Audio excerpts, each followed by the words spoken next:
Ito po si US President Donald Trump dahil nakikipagnegosasyon na ang Estados Unidos sa Hamas upang palayain ito po mga hawak po nilang mga bihag.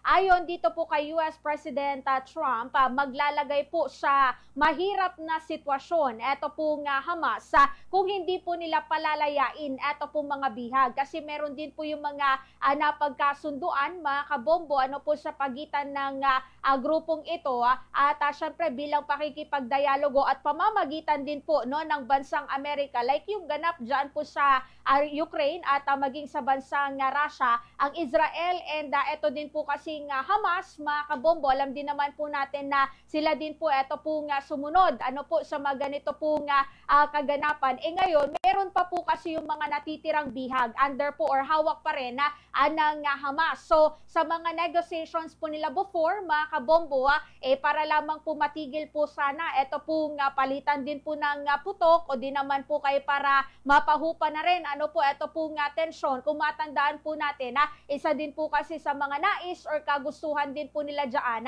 is yung pagpapalaya na po sana po ng mga bihag na hawak pa rin po ngayon ng Hamas. Pero tuso pa rin po kasi ito po Hamas mga kabombo.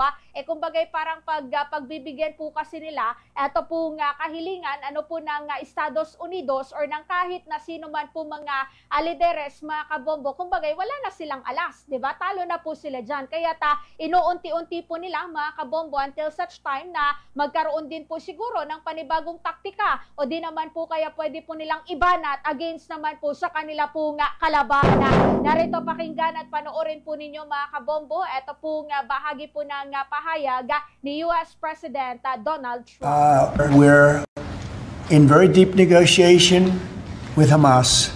We said let them all out right now, let them all out, and much better things will happen for them. But if you don't let them all out, it's going to be a tough situation. It's going to be nasty. That's my opinion. Israel's choice, but that's my opinion. They got to let them out. You got 20 plus, you have about 38 dead people, young, beautiful, dead people.